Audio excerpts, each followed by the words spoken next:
کالعدم تحریک لبیک کے خلاف انسداد دہشت گردی قانون کے تحت کارروائی کی۔ وزیر اعظم عمران خان کہتے ہیں ٹی ایل پی نے ریاست کی رٹ کو چیلنج کیا اور تشدد کا استعمال کیا، عوام اور قانون نافذ کرنے والوں پر حملہ کیا۔ کوئی بھی قانون اور آئین سے بالاتر نہیں ہو سکتا۔ آپ بالکل ریڈ لائن کو کراس کر رہے ہیں۔ چیف سیکرٹری صاحب، آپ نے ادھر ہی رہنا ہے، آپ کے بچوں نے بھی ادھر ہی رہنا ہے۔ اس کے بچے تو ادھر نہیں ہیں اور باقی زندگی شاید اس نے بھی ادھر ہی گزارنی ہے۔ اس لیے آپ کو یہ چاہیے تھا کہ آپ اس غیر قانونی عمل کے آگے دیوار بنتے۔ رانا ثناء اللہ کی دھمکی، حکومت کا لیگی رہنما کے خلاف انسداد دہشت گردی ایکٹ کے تحت مقدمہ درج کرانے کا اعلان۔ وزیر اطلاعات فواد چودھری کہتے ہیں رانا ثناء اللہ نے سرکاری افسران کے خلاف دہشت گردوں والی زبان استعمال کی۔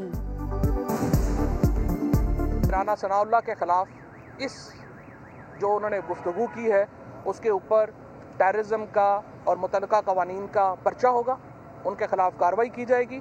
کسی شخص کو یہ اجازت نہیں دی جا سکتی کہ وہ ہمارے سرکاری افسران کے بیوی بچوں کو دھمکیاں دے۔ جلاؤ گھیراؤ ہنگامہ آرائی کا کیس، کراچی کی انسداد دہشت گردی کی عدالت میں کالعدم تحریک لبیک کے 28 کارکنوں کی پیشی، 5 مئی تک عدالتی ریمانڈ پر جیل بھیج دیا۔ جہانگیر ترین کی حامیوں کے ہمراہ لاہور کی عدالت میں انٹری، پھول نچھاور ہوئے، حمایت میں بینرز بھی لگے، ضمانت میں 3 مئی تک توسیع مل گئی۔ میڈیا سے گفتگو میں کہا ایف آئی آر میں چینی مافیا یا قیمتوں کا ذکر تک نہیں، یہ کیس ایس سی سی پی میں ہونا چاہیے تھا، ایف آئی اے میں نہیں۔ کیس کس نے بنایا، وزیر اعظم کے کان کس نے بھرے، ترین نے نام بتایا نہ ساتھیوں کو بتانے دیا۔ پرائم منسٹر ہاؤس میں یا پرائم منسٹر کے دفتر میں میں نہیں جاتا، مجھے نہیں پتا کون کیا کہہ رہا ہے۔ کون ہے وہ نام بتا دیں، آپ کو پتہ ہے صاحب آپ بتا دینا۔ میں بتا کون ہے، آپ سب بتا رہے ہیں، میں بتا۔ ہم ریاست مدینہ میں وزیر اعظم سے انصاف مانگ رہے ہیں، راجہ ریاض کہتے ہیں وزیر اعظم کنبے کے سربراہ ہیں، بات کو آگے نہ بڑھائیں۔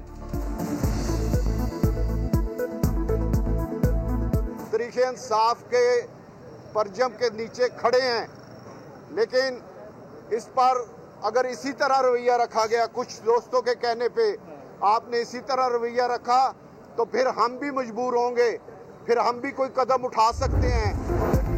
کورونا کی تیسری لہر، 24 گھنٹے میں مزید 112 افراد کی جان چلی گئی، مجموعی اموات 16,000 سے بڑھ گئی، 4,976 نئے کیسز رپورٹ، مثبت کیسز کی شرح 7.62% رہی، ایکٹیو کیسز 79,108 ہو گئے۔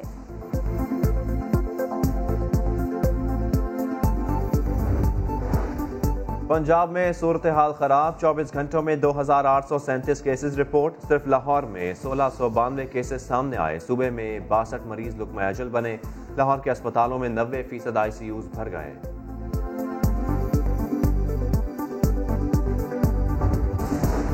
کورونا کا پھیلاؤ، بلوچستان میں 1 مئی تک سمارٹ لاک ڈاؤن نافذ، ہفتے اور اتوار کو تمام کاروباری مراکز اور بین الصوبائی پبلک ٹرانسپورٹ بھی بند رہے گی، بازار کھولنے کے اوقات سحری سے شام 6 بجے تک ہیں، ہر قسم کی تقریبات پر پابندی، ریسٹورنٹس میں انڈور ڈائننگ بند، 12 بجے تک آؤٹ ڈور ڈائننگ اور ٹیک اوے ہوگا۔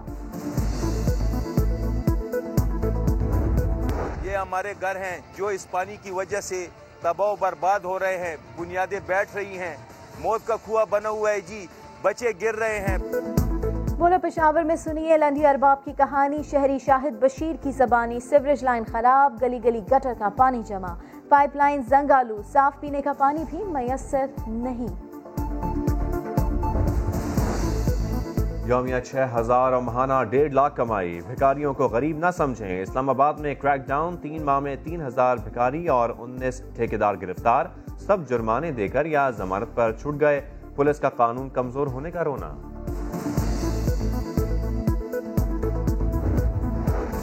وزیر خارجہ شاہ محمود قریشی 3 روزہ دورے پر متحدہ عرب امارات جائیں گے، اماراتی وزیر خارجہ اور دیگر قیادت سے اہم ملاقاتیں ہوں گی، مشترکہ تعاون اور علاقائی امن پر بات ہوگی۔